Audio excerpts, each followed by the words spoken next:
नमस्कार, सत श्री अकाल, राम राम सा, खम्बा गणी वणक्कम प्रणाम। आप सभी का ऑल्टरनेट मीडिया में फिर से स्वागत है। हमारे साथ जुड़े हुए Rajan Khanna sir, a documentary film maker, a very very close observer of Pakistan, Afghanistan, Jammu and Kashmir and this entire western reason.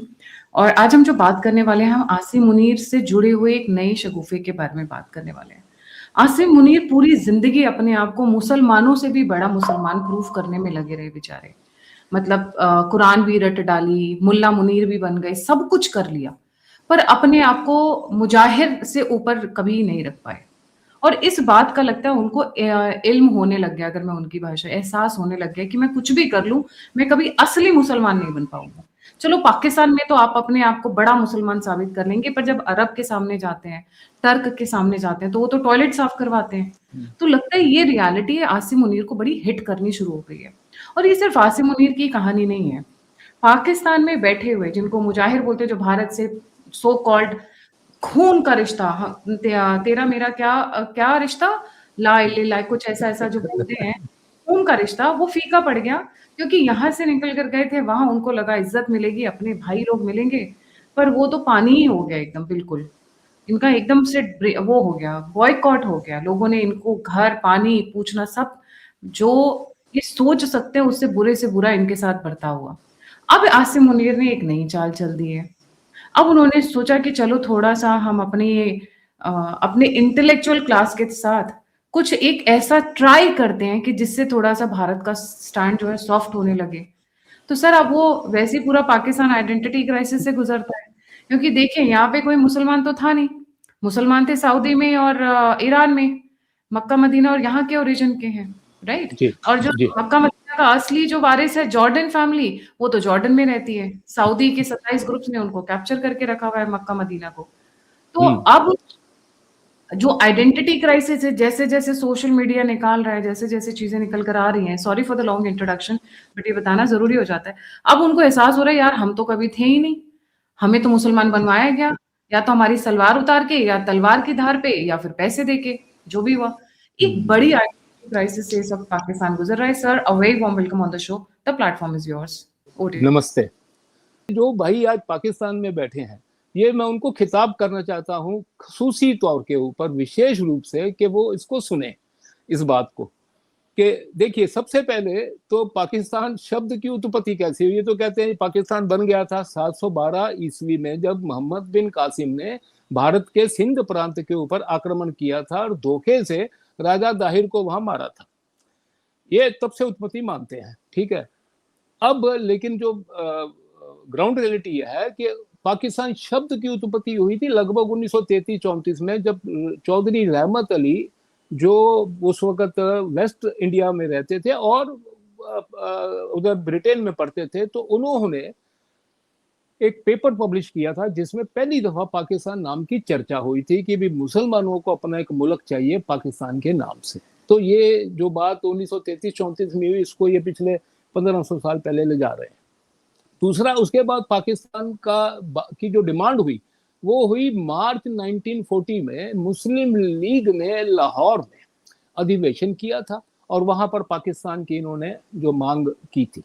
ये तो पाकिस्तान के शब्द का, पाकिस्तान की एक जो नेशन है, जो पाकिस्तान की एक स्टेट है, उसका मैंने आपको कुछ शब्दों में आपको इसका इतिहास बता दिया है, ठीक है।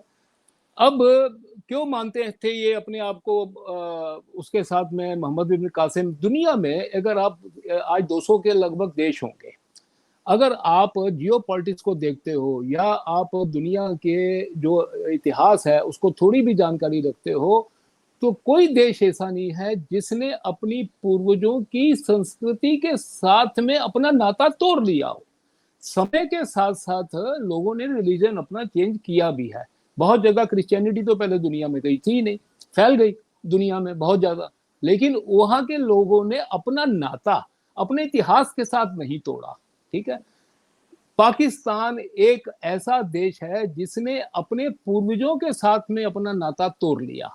जब उनको इस बात का एहसास दिलाया जाता था कि आपके पूर्वज जो हैं वो लव हैं, कुश हैं। लव जो था जिसने लाहौर सिटी बनाया, ये पाकिस्तान के जो इतिहास की, क्योंकि वो उसके ऊपर कितनी भी पर्दे डाल दे, लेकिन वहाँ की लाइब्रेरीज में भी ये किताबें मौजूद हैं कि जो राम के बेटे लव थे, उन्होंने लाहौर बसाया था, कुछ ने कसूर बसाया था, भरत के बेटे ने पेशावर बसाया था। ठीक है, ये जो ट्रू इतिहास है। लेकिन पाकिस्तान को जब इसके बारे में बातचीत की जाती है तो उसको कहते हैं वो जहालत का दौर था, वो जहालत थी। रोशन जो हुआ वो आया उधर इस्लाम आने के बाद में, इस वजह से वो कहते हैं कि पाकिस्तान हमारा बन गया जब हमलावर आने शुरू हुए यहाँ पे। अब आप तक्षशिला की बात करिए। तक्षशिला जो विश्वविद्यालय था, जो आज भौगोलिक रूप से पाकिस्तान में है, रावलपिंडी से बहुत नजदीक है, वो तक्षशिला का यदि आप इतिहास देखेंगे, दुनिया के सबसे पुराना विश्वविद्यालय जो था वो तक्षशिला था। उस समय दुनिया को यूनिवर्सिटीज का पता नहीं था, ये यूरोपियंस को और बाकी लोगों को। वहां पर तक्षशिला में पढ़ने के लिए आसपास के सब देशों से लोग आया करते थे, मेसोपोटामिया से आते थे, अरब वर्ल्ड से आते थे, ग्रीक्स आते थे, ये सब आते थे वहां पे। और जो मैथमेटिक्स है ये अरब यहाँ से सीख के गए, यहाँ से सीख करके गए। और जब वो, क्योंकि वो तजारती लोग थे, वो व्यापारी थे, वो भारत का स्पाइसेस और कपड़ा जो है यूरोप लेके जाया करते थे, वो उनके माध्यम से यूरोप ने वो जो मैथ्स सीखा, अलजबरा सीखा, तो उन्होंने उसको जो है वो अरब मैथ का नाम इसलिए दिया क्योंकि अरबों से सीखा था। लेकिन अगर आप देखेंगे तो जो हमारे उसमें जो न्यूमेरिकल्स हैं सारे, वो भारत की जो हमारी लिपि है उसी में लिखे हुए हैं आज भी। आज 1 2 3 4 अगर आप देखोगे तो जो हमारी भारतीय पद्धति, जो सनातनी पद्धति है, उसमें है। अरेबिक न्यूमरल्स अलग है। मेरा पॉइंट, आज पाकिस्तानी क्या कर रहे हैं कि दुनिया के जो डिप्लोमेटिक कम्युनिटी है उसको तक्षशिला लेके जा रहे हैं, ये दिखाने के लिए, देखिए हमारी विरासत थी। कल तक तो आप उसको अपनी विरासत मानते ही नहीं थे, आप तो उसको जहालत का पीरियड मानते थे। तो आज क्या यकायक हो गया कि आज आपको तक्षशिला से आपको प्रेम आना शुरू हो गया? आज क्या कारण हो गया कि तक्षशिला की जो फैकल्टी थी, जिसमें चाणक्य जैसे लोग थे, आज वो याद आना शुरू हो गए? आज आपने लिखना शुरू कर दिया कि पाणिनि जो थे वहां पर फैकल्टी के मेंबर थे जिन्होंने संस्कृत को ग्रामेटाइज किया था। ऋषि पतंजलि आपको याद आना शुरू हो गए, जो तक्षशिला के साथ जुड़े हुए थे, उसी क्षेत्र के, जो अब आज अफगानिस्तान है वहां के रहने वाले थे। तो आज क्या यकायक आपको ये याद आना शुरू हुआ? उसका कारण है, आज के संदर्भ में बता रहा हूं, इन्होंने अपना पूरा नाता तोड़ दिया था अपने पूर्वजों से, अपनी सभ्यता से, अपने इतिहास से। आज जब भारत के ऊपर ये आतंकवाद इन्होंने लॉन्च किया हुआ है, उसके एवज में भारत ने इंडस वाटर ट्रीटी को अबेंस में डाल दिया है। हालांकि तो इंडस जो सिस्टम है उसके ऊपर अपना जो एक नाता बनाने के लिए इन्होंने वापस से अपने आप को, जो देखिए हमारी जो उस वक्त की जो सिविलाइजेशन थी ना जी, पहले तो उसको उस वक्त इतिहासकार कहते रहे इंडस वैली सिविलाइजेशन, फिर इन्होंने धीरे धीरे हड़प्पा साथ में जोड़ दिया, आज नवी डायमेंशन लगी राखी गढ़ी की, ठीक है ना।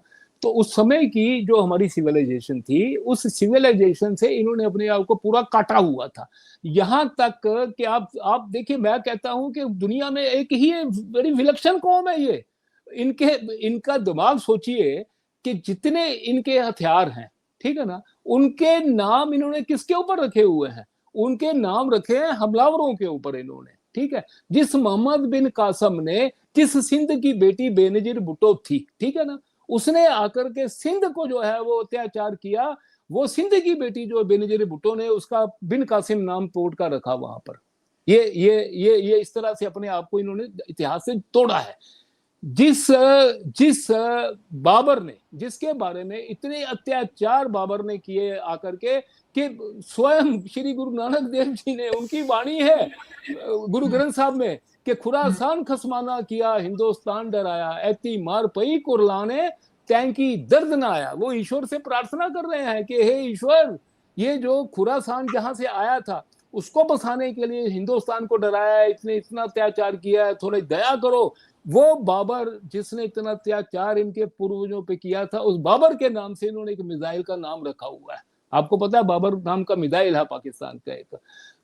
गजनी, जिसको रोकने के लिए, गजनी को रोकने के लिए अटैक किया, जिन्होंने इनकी बहन बेटियों को उठाया, जिन्होंने इनको कन्वर्ट होने पे मजबूर किया, उसी को ग्लोरीफाई कर रहे हैं।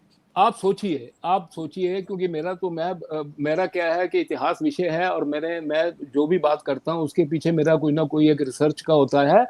गजनी जब आया ना जी यहाँ 1002 में, उसको गजनी के साथ में पहले पहले उसके आने से पहले 200 साल तक इनके पूर्वज अफगानिस्तान में उनको रोक के बैठे हुए थे, तुर्कों को, जो जिनको हम हिंदू शाही किंगडम कहते हैं ना जी। हिंदू शाही किंगडम जो थी वो खुकरैन वंश के क्षत्रिय थे जिनकी किंगडम थी, उन्होंने 200 साल तक वहां रोका उनको। ठीक है, तो मैं कहता हूँ आज मैं सुनिए, आज पाकिस्तान का बहुत बढ़िया, बहुत बहुत अच्छा जो है वहां का एक फ्राइडे टाइम्स के वो मालिक एडिटर है नजम सेठी, सारी दुनिया नाम सुना हुआ। नजम सेठी साहब से अभी कहता हूँ मेरा शो देखे, मुझे बताएं कि आपने पूर्वजों के बारे में जरा थोड़ा सा इतिहास तो देखो। सेठियों के पूर्वज कौन थे? वो कुकरैन थे, कुकरैन वंश था। वो था जो हिंदू शाही रूल था, जिन्होंने गजनियों को 200 साल तक रोक के रखा था।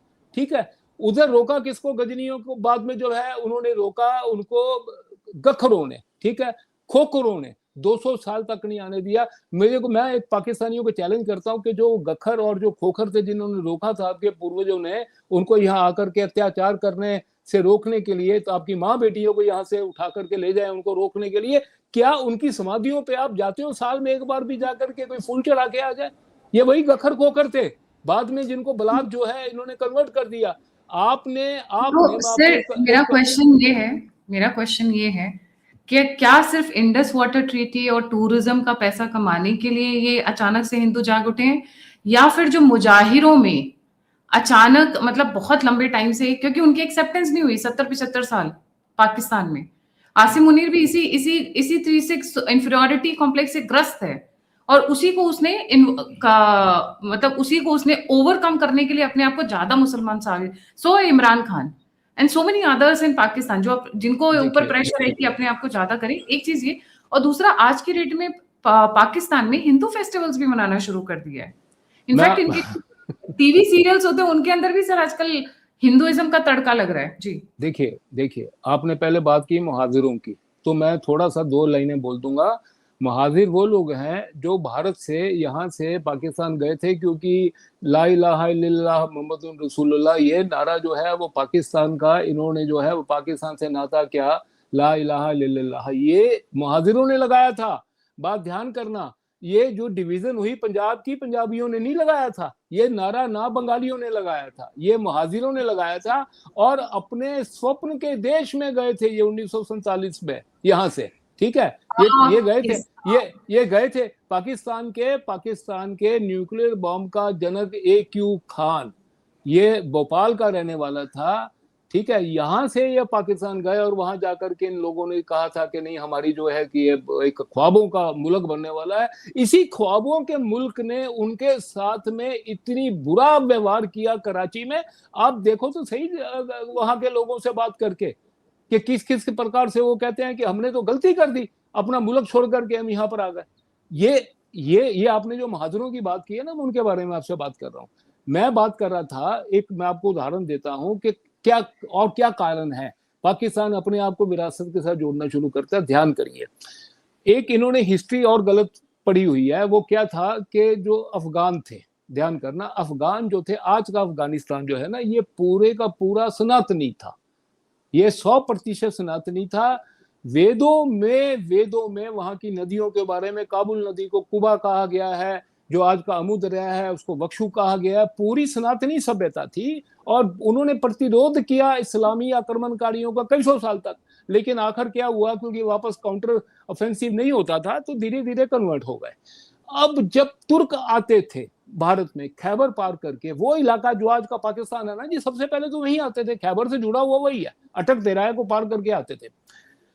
वहां पर जब आते थे तो उनके जो लश्कर तैयार होकर आते थे, क्योंकि तुर्क आता था मान लो 5,000 10,000, बाकी के 10-20 हजार ये अफगान जो थे, पठान वहां के, जो हमने पख्त कहा है हमारे वेदों में। ठीक है, बाद में पख्त से पख्तून हो गया, ग्रीक से उनको बैक्ट्रियन का। यह लोगों का लश्कर बना करता था और इस्लाम के नाम पर बनता था। ये आते थे उस क्षेत्र में जो आज का पाकिस्तान है। तो उस वक्त जितने भी हमले हुए, पहले गजनवी से लेकर के बाद में मुगलों तक, ये आते थे साथ में, अब हुआ क्या, अब वापस से पाकिस्तान को सबसे बड़ा खतरा अगर कहीं से है तो ध्यान करिए उन लोगों से है जो आज अफगान है, जो डूरन लाइन को नहीं मानते हैं, क्योंकि वो कहते हैं कि डूरन लाइन अंग्रेजों ने आर्टिफिशियल लाइन खड़ी की थी। हमारे ही लोग जो हैं आज अफगानिस्तान में है, हमारे ही लोग पाकिस्तान के खैबर पख्तूनख्वा में है, पूरे का पूरा खैबर पख्तूनख्वा, बलूचिस्तान, यहाँ तक कि इस्लामाबाद के मरगला हिल तक का इलाका जो है अफगान अपना मानता है। और आज वो जो है वो तो जंगजू लोग हैं, ठीक है ना, इन्होंने उसको इस्तेमाल किया, उन्होंने कहा आपने बहुत इस्तेमाल हमको कर लिया, लेकिन आज हम अपनी हक के लिए लड़ रहे हैं, तो पूरा खैबर पख्तूनख्वा को उन्होंने आग लगा रखी है। उसको देखते हुए पाकिस्तान के मिनिस्टर जो है डिफेंस में, ख्वाजा आसिफ, उनकी एक स्टेटमेंट आई थी, आप समझिए, उनकी एक स्टेटमेंट थी, क्योंकि ये किस तरह से गिरगिट की तरह अपना रंग बदलते हैं। उन्होंने कहा ये अफगान तो लुटेरे थे, क्योंकि आज इनको लूटने आ रहे हैं ना, वो आज मारने आ रहे हैं, तो कल तक जो इनके हीरो थे वो उनके लिए आज लुटेरे बन गए। कल तक हीरो थे इनके, ख्याल रखना, गजनवी के नाम से इन्होंने, गजनवी तो खैर तुर्क था, अब्दाली के नाम से इन्होंने अपने मिसाइलों का नाम रखा है, ठीक है। अब एक चीज और सोचिए कि किस तरह से ये काली पट्टी बांध देते हैं लोगों के, इस्लाम के नाम पर लोगों की आंखों पे। आप अब्दाली का थोड़ा सा भी इतिहास, ज्यादा समय नहीं है, मैं 2 लाइनों में बताऊंगा। अब्दाली ने करीबन 1750 के लगभग वहां पर हमले करने शुरू किए थे, और तब तक वो हिस्सा भारत का जो आज पाकिस्तान में है वो उसकी जो लगभग 2/3 कन्वर्शन हो चुकी थी। तो जब वो लूटता था करके, वो ये नहीं कहता था कि ये खाली हिंदू है जिसको मैंने लूटना है, तो मुसलमान को भी लूटता था, तो लुटेरा था, लूटने आया था। तो पाकिस्तान में बहुत ही अधिक, एक पंजाबी का प्रवर्ब है मैं जो बोलना चाहूंगा, खादा पीता लाहेदा बाकी अहमद शाहेदा। वो हाँ आज भी लोग बोलते हैं, क्या बोलते हैं, उसका मतलब है कि जो हमने खा पी लिया वो तो चलो हमने कंज्यूम कर लिया, लेकिन जो बच जाएगा काहे के लिए बचाना है, बच गया तो अहमद शाह अब्दाली ले जाएगा। तो वो लुटेरा जो था जिसको इन्होंने अपना हीरो बनाया है, उसी का नाम लिया ख्वाजा आसिफ ने। और यही बात जो मैंने कही, उसने कहा ये तो लुटेरे थे, हमें लूटने आते थे। तो भाई साहब आज आपने तो फिर एक काम करिए, आप हिम्मत दिखाइए, आप डिफेंस मिनिस्टर हो पाकिस्तान के, तो सबसे पहले जो आपका मिसाइल अब्दाली के नाम से है उसका नाम बदलवाओ, उसको चेंज करवाओ। हिम्मत है क्या आप में हिम्मत नहीं है। आप खाली इस वक्त अपनी आइडेंटिटी, अच्छा मैं बात करता हूँ इनकी आइडेंटिटी अपनी जोड़ते किनके साथ थे, अरबों के साथ जोड़ते थे। अरबों में जब ये वहां जाते थे ना जी, तो उन्होंने कहते थे तुम हिंदी मुसलमान हो, तुम हिंदुस्तान के मुसलमान हो, तुम अरबी नहीं हो, अपने आप को अरब मत बताओ, प्योर मुसलमान नहीं हो, इन शॉर्ट। नहीं, आप कन्वर्टेड हो, ठीक है ना। ये जोड़ते थे, क्यों जोड़ते थे भाई अपने आप को, क्यों नहीं, हम बता नहीं हम सैयद हैं, क्योंकि जो सैयद हैं अगर अपने आप को ये सैयद, हर पाकिस्तान का दूसरा मुसलमान उसको पूछो बोलेगा मैं सैयद हूँ, क्योंकि मैं अरबों के साथ जोड़ता हूँ। उसके बाद में एक और आपको लेटेस्ट मैं फिनोमिना बताता हूँ क्या हुआ। लेटेस्ट फिनोमिना ये हो गया कि जो अर्दोआन है टर्की का पीएम, उसने ख्वाब देखा, उसने देखा कि मैं पूरी की पूरी एक मैट्रिक्स जो है इस्लामिक वर्ल्ड का, इसको मैं चेंज करूंगा। इस्लामिक वर्ल्ड के मैट्रिक्स को डोमिनेट करता था एक साइड में अपना सऊदी अरेबिया, क्योंकि वहां पर मक्का मदीना जो इनके सबसे पवित्र स्थान है वो वहां है, वो कस्टोडियन है। तो इस्लामिक वर्ल्ड को डोमिनेट वो करता था। शिया इस्लामी वर्ल्ड को डोमिनेट करता था ईरान। तो उसने ख्वाब ये देखा कि मैं, क्योंकि ऑटोमन एम्पायर का, क्योंकि ऑटोमन एम्पायर है ना जी, उसने करीबन 300-400 साल तक जो इलाके थे, जो आज का, सबसे पहले तो उन्होंने ग्रीस के इलाके जो थे एनातोलिया वगैरह जबरदस्ती उन्होंने उठाए, कॉन्स्टेंटिनोपल को उन्होंने जबरदस्ती उठाया। बाद में नॉर्थ अफ्रीका पे उनका राज था, पूरे अरब जो पेनिनसुला है वहां पर ऑटोमन एम्पायर था 400-500 साल तक ऑटोमन से। तो उसने ये कहा कि मैं वापिस से दुनिया में ऑटोमन एम्पायर का, मैं जो है वो लीगेसी मेरे पास है, तो मैं एक इस्लामिक नवा ऑर्डर बनाना चाहता हूँ। उस ऑर्डर में किसने ज्वाइन किया, उसके साथ में इमरान खान ने, ठीक है, उसके साथ में मलेशिया ने, उसके साथ में अजरबैजान ने, ये लोगों ने उसको, तो पाकिस्तान को इमरान खान प्राइम मिनिस्टर था, उसको लगा कि अरे अरे हम तो इतने साल अरबों के साथ अपना नाता जोड़ते रहे हैं, अरबों ने तो कहा कि नहीं तुम तो हो ही नहीं हमारे साथ के, तुम हो कौन, तो क्यों ना एक नई आइडेंटिटी हम बनाए, क्योंकि जो गजनवी गौरी आए थे ये थे तुर्क, तो हम अपनी आइडेंटिटी तुर्कों के साथ जोड़ लेते हैं। तो उसने क्या किया, एक सीरियल स्पॉन्सर, देखो बहुत हाँ, कम सीरियल होता आया है था, कि बहुत ऑफिशियल, वाइडली हुआ। देखिए ऑफिशियली बात समझिए, ऑफिशियली बहुत कम सरकारें जो होती हैं प्रोड्यूस करती हैं सीरियल, ये प्राइवेट लोगों का काम है, चैनल्स का काम, ओटीटीज का काम है। तो टर्की गवर्नमेंट ने ऑफिशियली अर्तुगरुल गाजी, जिसको ये अर्तुगरुल कहते हैं, एक्चुअली प्रोनाउंसिएशन जो उसकी है उसमें साइलेंट होता है टर्की में, ये जो एल है और आर है। तो अर्तुगरुल गाजी जो एक सीरियल बनवाया था जिसके 100 सीजन बने थे, उसको ऑफिशियली इमरान खान ने स्पॉन्सर करवाया पाकिस्तान में और कहा कि हर पाकिस्तानी इसको देखे। और मैंने देखा है लोगों के अपने यहाँ पर भी बहुत से लोगों के डीपीज पे अर्तुगरुल गाजी जो उसका हीरो था उसकी वो फोटो लगी हुई है, उसके साथ जोड़ रहे हैं तुर्कों को। मुझे बताइए, जिन तुर्कों ने आकर के आपकी माँ बहनों की इज्जतें यहाँ पर लूटी थी, आप उनको अपने पूर्वज बता रहे हो। तो ये जो आइडेंटिटी क्राइसिस जो मेन मेरा विषय था ना, वो ये था। अब आप आ जाओ एक्चुअल में कि देखिए कल्चर जो होते हैं ना गायत्री, ये कल्चर है क्या? मुझे कल्चर, हम एक शब्द है कल्चर, लेकिन है क्या? इसके हिस्से कितने हैं, इसके आयाम कितने हैं, ठीक है, इसकी डायरेक्शन कितनी है? कल्चर में आपका रहन सहन आता है, ठीक है ना, आपकी वेशभूषा आती है, आपका खान पान आता है, आपका गीत संगीत आता है, आपकी कला आती है, आपका इतिहास आता है, ये आपका कल्चर है, आपकी ज्योग्राफी आती है। एक मजहब को छोड़ करके मुझे बताइए इनके कल्चर में, जिसको ये कहते हैं, कौन सी चीज ऐसी है जो सनातन से अलग है? कोई एक चीज बता दीजिए मुझे, कोई भी एक चीज है। खान पान मुझे बता, अरबों ने कभी जो है जहां पर पानी नहीं था तो उन्होंने कभी सब्जियां बनाने के टाइम पर, उसमें मैं एक एक डिटेल बताता हूँ जो लोग समझेंगे बात को, कि क्या सब्जियों में रसा बनाई थी क्या कभी उन्होंने? है खाली वो मानिए नहीं ठीक है। थे तो रसा कहाँ से बनाएंगे? अब ठीक है, आप सोचो कि आपके यहाँ का टोटल, मैं मानता हूँ कि ठीक है नॉन वेजिटेरियन में कुछ चीजें अपने यहाँ पर भी लोग खाते थे, बनाने का ढंग अलग हो सकता रहा होगा, तो आपने कुछ चीजें उनकी जो है वो ली होगी, क्योंकि आए थे लोग तो कुछ साथ में अपने लेके आते हैं बातें। लेकिन आपका टोटल वेजिटेरियन जो आपका मेन्यू है, जो आपके सामने प्लेट है, वो तो पूरी की पूरी जो भारत की थी शुरू से रही। तो खान पान में मैंने पंजाब में जो पूरी भाजी खाई है, मैं लाहौर गया था, मैं वहां भी खा कर आया, वही लस्सी मैं वहां पी कर आया। तो क्या अरब से लेकर आए थे लस्सी आप? यार मेरे को बताओ, आप है आप उनके साथ में जोड़ते रहते हो। जो कड़ा पर मैंने यहाँ पर मैं खाता हूँ भारत में, वही हलवा मैं लाहौर में खा के आया था। कौन सी चीज है जो आप कहते हो आपकी अलग है? मैं अच्छा अभी आ जाओ आप दूसरी बात के ऊपर, गीत संगीत पे। आपको पता है इस्लाम में मौसीकी हराम है हराम, तो फिर बनो ट्रू इस्लामी, है? बंद करो ये, जब तुम्हारे यहाँ पर गीत संगीत होता है, जो इतने इतने अच्छे गजल गायक रहे हैं, बड़े गुलाम अली साहब रहे हैं पटियाला घराने के, बारे सारे बंद कर दो उनकी किताबें, क्योंकि आप अगर सही बात करते हो इस्लाम की तो उसमें तो हराम था। बेसिकली जो संगीत है, ये संगीत है, ये जो है ये ईश्वर के साथ में जोड़ने का एक साधन है। हमने सामवेद में से जब हमारे रागों की रचनाएं हुई, वही राग आगे आए, ये जी सनातन परंपरा थी, ठीक है? सर, मैं थोड़ा उसको सा आपको यहाँ पे पॉज देते हुए इधर साइड लेकर आना चाहूंगी। तो हाँ अब अगर आसिम मुनीर के इशारे पे ये जो इंटेलेक्चुअल्स आजकल ये Indus valley civilisation, Harappa civilisation, Mohenjodaro, Rakhigarh, Mehrgarh, ये सबको उठाना शुरू किए हैं, उसके पीछे Indus water treaty can be just one, but I look at it from a bigger game. इनका बिगर गेम क्या है? देखिए, वो अगर कुछ भी होगा तो टैक्टिकल होगा, स्ट्रेटेजिक नहीं है, लंबा नहीं है, होना ही नहीं है। क्योंकि एक देखिए, मैं आपको जो बात कर रहा था ना, मेरा पॉइंट ये था कि आप सत्य को पहचानिए, आप मानिए, इस बात को मानिए कि आपका कल्चर वही था जो हजारों साल से सनातन का कल्चर रहा है, ठीक है, आप उसको मानिए।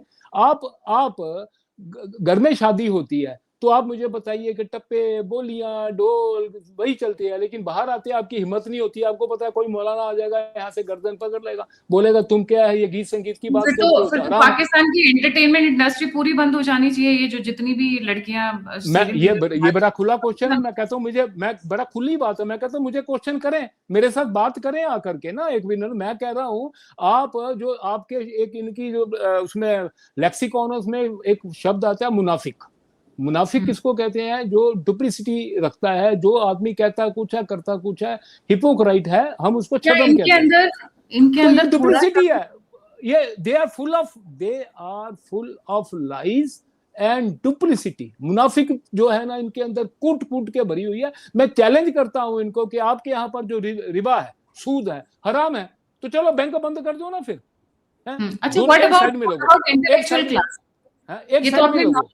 आपने नॉर्मल बात। मैं एक बात कर, एक साइड में लगो, या तो मानो कि रिबा हराम है या मानो नहीं है। आज के समय की जरूरत है। पहले जमाने में जो चीज कही गई थी, जमाना खत्म हो गया है वो। आज हम आज के जमाने के हिसाब से चलेंगे, जो मॉडर्न हमारी जरूरतें हैं वो चलेंगे, तो फिर दोनों एक साइड में लगो। You can't have your cake and eat it too, ठीक है? आप दोनों बातें नहीं कर सकते। आप दो एक साइड में तो कहते हो कि हम जो है वो पूरी की पूरी जो हमारा मजहब, मदरसे हैं, मकतबे हैं, उसमें से जो तालीम होती है वही हमारी अल्टीमेट। हमें वापस लेकर आना चाहूंगे टॉपिक पे। इंटरेस्ट जो अभी सर ने कहा, रिबा, रिबा मतलब बैंक के अंदर जो इंटरेस्ट मिलता है आपको, उसकी बात कर रहे हैं। वो नहीं, वो एज पर इस्लामिक लॉ वो हराम है। But Asim Munir in intellectuals को बोलने क्यों दे रहे हैं? आसिम मुनीर के इशारे देखिए, पे आसिम मुनीर जो है, आसिम मुनीर नजर जो है, आपने नाम लिया है, मैं आपको कहता हूं, आसिम मुनीर जो है इसे क्रिएशन ऑफ यूएसए, ठीक है? उसका क्रिएशन है नंबर 1। जो वो कहते हैं ये करता है, उनको जो सूट करता है इनसे करवाते हैं। इसकी 16 अप्रैल की जो तकरीर थी 2025 की, वही बेस था पहलगाम हमले का। ये ध्यान करिए, उसने जो जो बातें कही, उससे पहले तो सबसे पहले तो उसने कह दिया हम जो है 2 नेशन थ्योरी जो है उसी को मानते हैं, ठीक है? दूसरी बात उसने कह दी कि हम जिंदगी में कश्मीर को भूल नहीं सकते, हमारा शाह रग है। तीसरी बात उसने कह दी कि हमारी जो कल्चर है वो हिंदुओं से बहुत ज्यादा बेहतर है। तो ये बेस था एक जो उसने सर बहुत पहलगाम बढ़िया का। कल्चर है। But just I will like to show this video, क्योंकि ये बहुत इंपॉर्टेंट वीडियो है हाँ और ये खुद बताइए। पाकिस्तान के एक्स फाइनेंस मिनिस्टर इस चीज को बोल रहे हैं। तो जब बंटवारा हुआ तो ये सब जो लोग थे, जो मुसलमान नहीं थे, जो सिख थे, जो लाहौर के हिंदू थे, वो सब रऊसा थे, वो सब उठ के वहां चले गए और रातों रात उनके सबके जिनके जो मुलाजिमीन थे वो मालिकान बन गए, ताले तोड़ के मालिकान नहीं बने, लेकिन जो वहां से आए थे लोग उन्होंने उस पर कब्जा किया। ये ज्यादातर वो थे, इवैक्यूई प्रॉपर्टी बन गई। हाँ। तो ये जो हाजा मिन फजल रब्बी का कल्चर है कि समथिंग फॉर नथिंग, ये पाकिस्तान की जड़ों में बैठ गया। उस जमाने में किसी ने एक बड़ा अच्छा फिक्रा कहा, कैसे कैसे ऐसे वैसे हो गए और ऐसे वैसे कैसे कैसे हो गए। गायत्री, तो ये जो evacuee property, this great crime that took place at the partition, आप ये मुझे बताएं। मैंने कुछ ज़ईफ लोगों से ये सुना है कहते हुए कि पाकिस्तान को भाग कैसे लगे, कैसे लगते पाकिस्तान को भाग, क्योंकि ये सारा कुछ जो है ये लूट की बिना बुनियाद घुन लग गया, पहले दिन से ही घुन लग गया। अब देखिए, क्योंकि वहाँ जो हमारे मुसलमान कई अच्छे आए, लेकिन आटे में नमक जिनके पास था कुछ, मसलन लियाकत अली खां का बहुत अच्छा मकान था, उन्होंने गवर्नमेंट ऑफ पाकिस्तान को गिफ्ट कर दिया, जो आज भी रेजिडेंस है हाई कमिश्नर का। लेकिन बाकी जो लोग थे वो, सर जुल्फ़िकार अली खां का वहाँ मकान था अच्छा, वो खैर वो छोड़ के आए, लेकिन औरों के मकान थे, कोठियाँ नहीं थी। जिस वक्त बंटवारे के बाद इनकी आपस में मीटिंग्स होती थी तो हिंदुस्तान वालों ने कहा कि आपस में हम एक्सचेंज करें कि क्या प्रॉपर्टी आप छोड़ के आए हैं, क्या प्रॉपर्टी। हमारे ब्यूरोक्रेट्स ने उसको ना कर दी, क्योंकि ये कुछ छोड़ के ही नहीं आए थे, बस झूठ पे मबनी सारा काम करना था ना। ये बहुत। हाँ गायत्री, ये मैं जानता हूँ इनको। मैं अब थोड़ा सा इसके ऊपर 2 लाइनों में इलेबोरेट करूंगा। पाकिस्तान जब बना ना जी 1947 में, वहां पर लगभग 26% हिंदू और सिख पॉपुलेशन थी। लेकिन जितना भी वहां का ट्रेड था, ठीक है, वो ट्रेड में लगभग 70-80% पूरा ट्रेड हिंदुओं के हाथ में था, ठीक है। एजुकेशन, लाहौर के बढ़िया सबसे अच्छे जो कॉलेज है, जिसको डीएवी कॉलेज को बाद में इस्लामिया कॉलेज इन्होंने कर दिया, दयाल सिंह कॉलेज था, ठीक है, सर गंगाराम। मैं लाहौर में लेक्चर दे के आया हूँ, मैं खुद सर गंगाराम के ऊपर, ठीक है, कि क्या उसको वो खुद भी पर्सनली मानते हैं कि मॉडर्न लाहौर का निर्माता सर गंगाराम थे, ठीक है।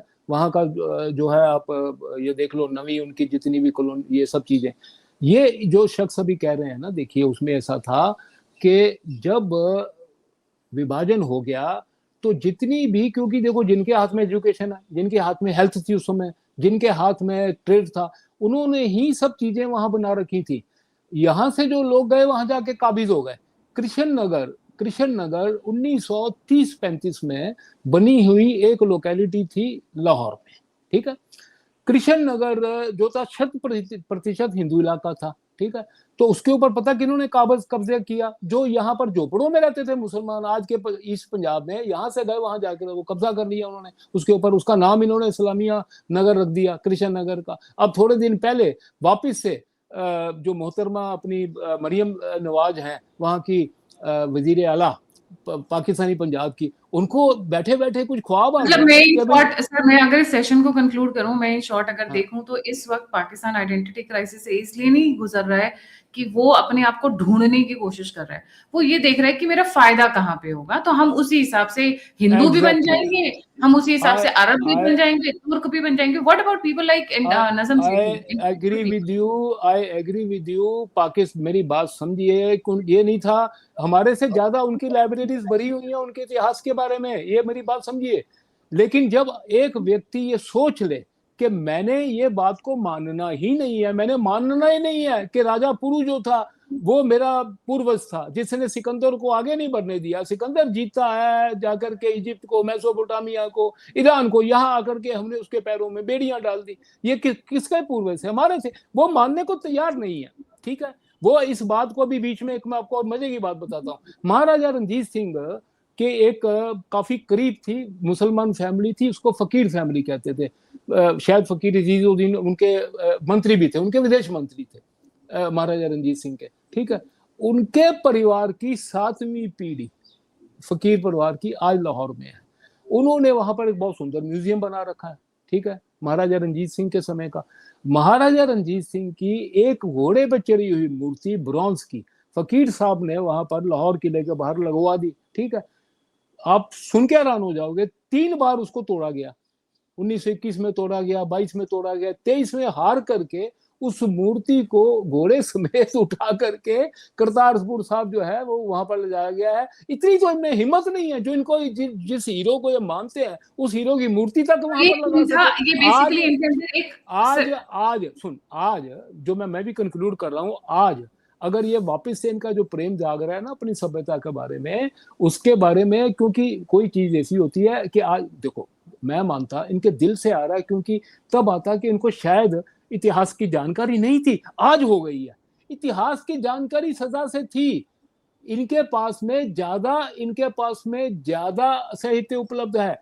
छछनामा की कॉपीज जो इसने हमला किया सिंध पे मोहम्मद कासिम ने, वो शायद भारत की लाइब्रेरी में ना हो, इनके पास भरी पड़ी है, उनको सब है, लेकिन ये मानते नहीं थे। आज क्यों मानना शुरू हुआ है? उसके पीछे एक ही लाइन, बॉटम लाइन ये है कि आज ये एक बात, अपने आप को ये इंडस सिस्टम के साथ में जोड़ना चाहते हैं वापस से, एक बात। दूसरी, दुनिया में ये अपनी जो इमेज मेकओवर करने के चक्कर में है पूरी दुनिया में, क्योंकि दुनिया में क्या हुआ है कि एक अभी थोड़ी सी इसके साथ पॉलिटिकल डेवलपमेंट और जुड़ गई है कि भारत जो है वो इस वक्त वाइस चेयरमैन हो गया है FATF में।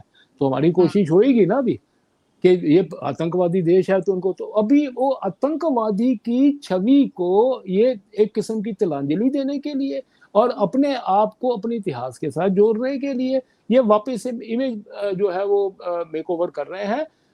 मैं देखिए एक बात मैं आपको क्लियर बोल दूं, ये जो उसके साथ जुड़ी हुई बात है ना, भारत में से 67 लोगों ने कहा कि नहीं हमारी बातचीत होनी चाहिए। इन मूर्खों को बोलो पिछले 80 साल से कर लिया, क्या हासिल कर लिया आपने? क्या हासिल किया मुझे बताइए? ठीक है, आप लाहौर गए थे 1999 फरवरी में, उन्होंने कारगिल कर दिया।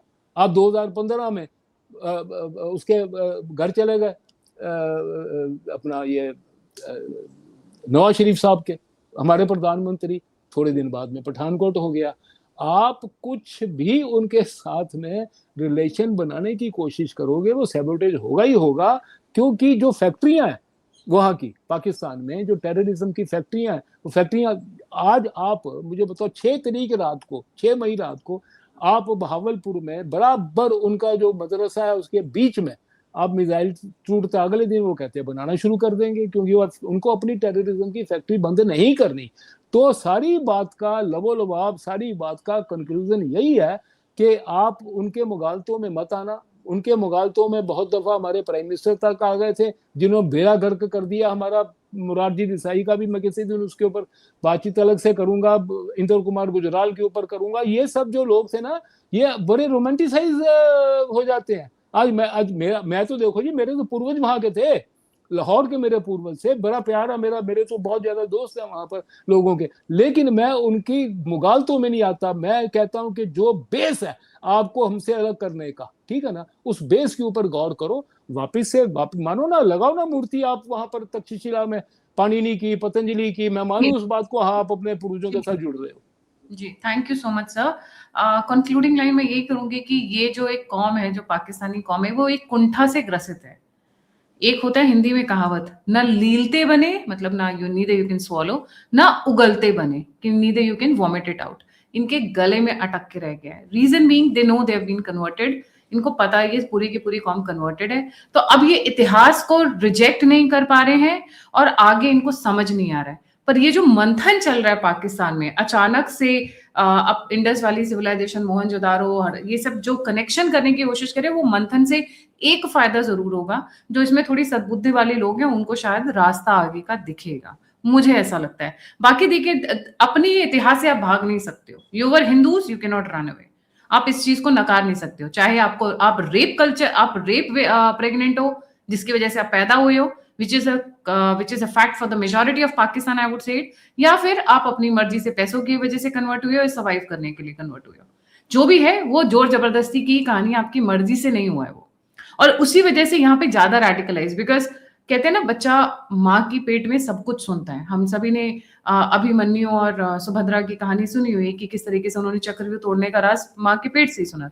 तो जो बच्चा इस ऐसे सिचुएशन में पैदा होगा, वो कहाँ से हेल्दी और इजी वे में पैदा होगा। So I don't agree with that कि ये पाकिस्तान में जो अभी चल रहा है उसका पॉजिटिव इम्पैक्ट नहीं आएगा। मुझे लगता है इसका थोड़ा पॉजिटिव इम्पैक्ट तो आएगा, बट हाँ, नजम सेठी जैसे लोग अगर इन मुद्दों को उठाएंगे, and it's a challenge for him, तो let's see how it goes further. Thank you so much sir for joining. जाने से पहले व्यूअर से रिक्वेस्ट है, कमेंट जरूर करें कि आप क्या सोचते हैं, ये जो पाकिस्तान में निकल कर आ रहा है, पाकिस्तान में एक ये नया आसिम मुनीर के परमिशन के बिना ऐसा हो जाए, पॉसिबल नहीं है। तो आसिम मुनीर की क्या अंदर दर्द बहुत हो रहा है कि उनको पूरी जिंदगी साबित करते करते बीत गई, फिर भी बेचारे असली मुसलमान नहीं हो पाए, या फिर इंडस वाटर ट्रीटी, या फिर एक आइडेंटिटी कंफ्यूजन जो उनकी जनता में सेट हो चुकी है। आपको क्या लगता है, कमेंट सेक्शन में जरूर लिखिएगा। इसी के साथ जय हिंद, जय श्री राम, हर हर महादेव, जय भारत।